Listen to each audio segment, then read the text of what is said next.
me a straight edge from inside of that cabinet? Okay, one of the things that I didn't put up there on this list that I should have, that a site plan always has, right? This is crucial. Site plans and floor plans need to have a north arrow. They need to point to which way north is on the drawing that you're looking at. Okay? So in the case of the drawing that you've been given, the north arrow is this little round ball right here. The little round circle? If you look on your drawing, it'll be down in the corner, and it's not very bright. But I'll tell you right now that in addition to that circle, you see this line right here? That's the walkway leading up from the parking lot? That line happens to also be on the north-south axes. So one of the things that I would like you all to do is with a pencil, I want you to extend that line all the way up through your site. So notice how I'm lining it up with the line in the center of the walkway. And I'm going to draw this in pen. You guys don't have to draw in pen. I just want to make sure that it's visible to the camera, because the camera doesn't seem to see much. Does it see that blue line? Yes. Can you get me the big toolbox that's in there? Okay, so this is a north-south line through my property. Okay? One of the things, whenever you design anything that is a building on a site, you have to think about which way north, south, east, and west are. Oh, is that it? Okay.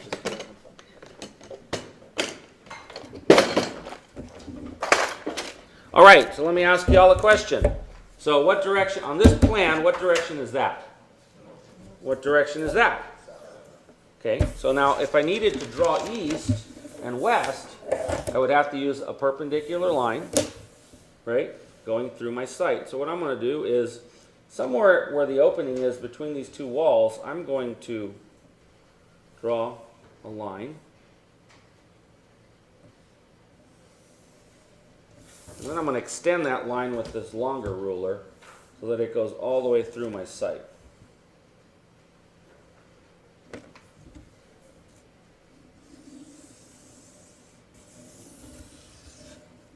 Okay?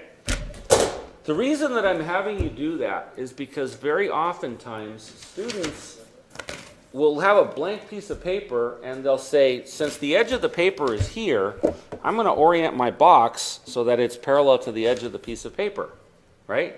Does that make sense? Well, I mean, logically looking at it from the perspective of this object sitting on this piece of paper, yeah, it makes sense. The reality is that this edge of piece of paper doesn't exist out on the site. You don't see the property lines for this building outside, do you? So these are arbitrary. What is not arbitrary is which way north, south, east, and west are. So this is going to be one of the tasks that you guys are going to be doing today, is you're going to be taking your drawing out, you're going to unroll it, you're going to extend that line and that line just as I have done on this one. You're going to do it in pencil, though, lightly, okay?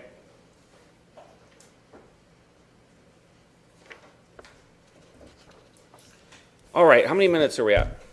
3.5. Right. Does somebody have their project prompt handy? You have it? Let me borrow it for a sec.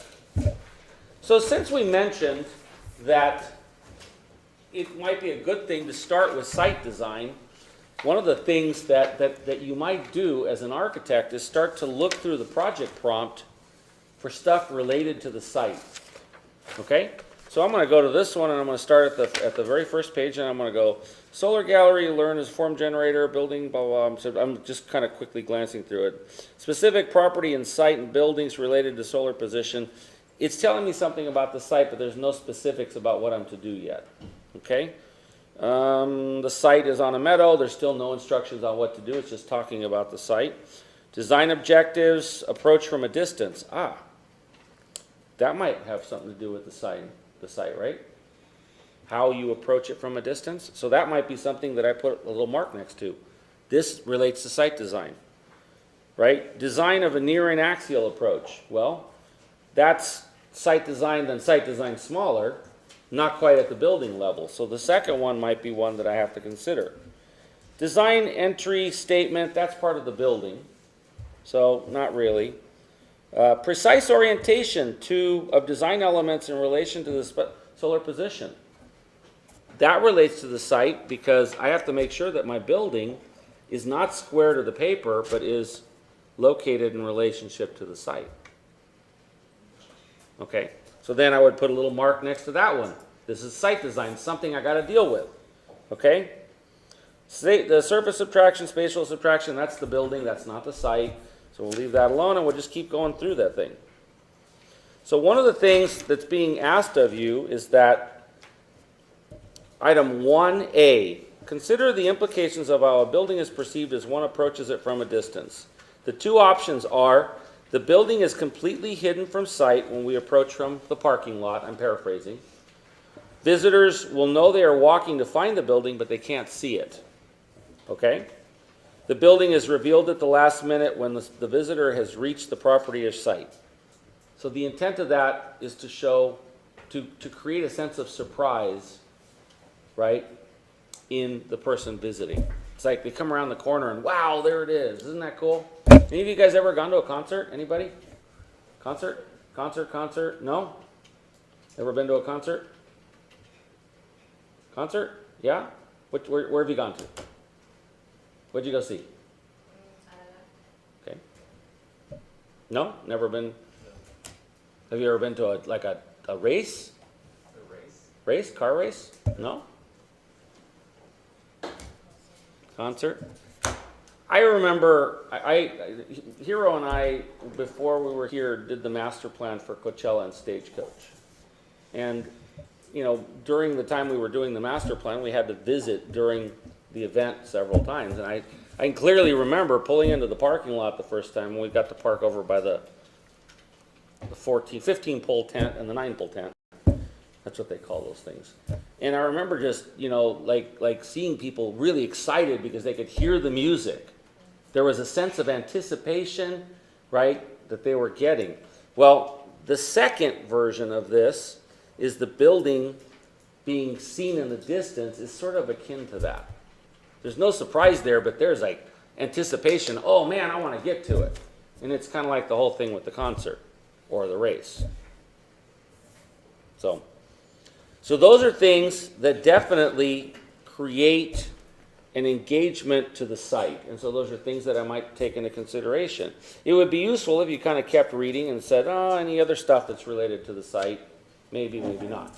Okay, so we identified a couple of things. One, the client is saying that you have to make the building either completely visible from down below or completely hidden from down below, right?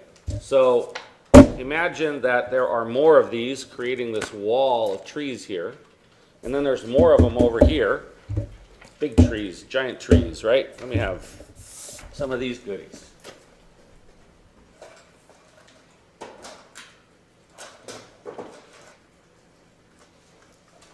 These are all trees, and this is trees, right? Maybe I'll put this tree over here. So I'm down here in the parking lot, way down here. Can I see the building?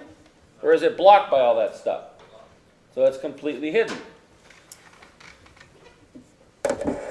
If I put the building over here, can I see it from the parking lot? It is. That's the first decision you have to make. Is it hidden or is it visible? The client has specifically asked you to not put it halfway. You have to make a decision, either the element of surprise or the element of anticipation. As the designer, you're being asked to pick one. Okay? So that's the first thing you got to choose. And you're going to be doing that today. How many minutes are we at? 9 minutes. Okay. So that is the first task that I'm going to ask you guys to do right now. Draw the lines through your site, okay, extending them as I've shown you, and then make a decision as to whether the building is going to be visible or not visible. That shouldn't take very long, so I'm going to release you all to do that. Stop the video.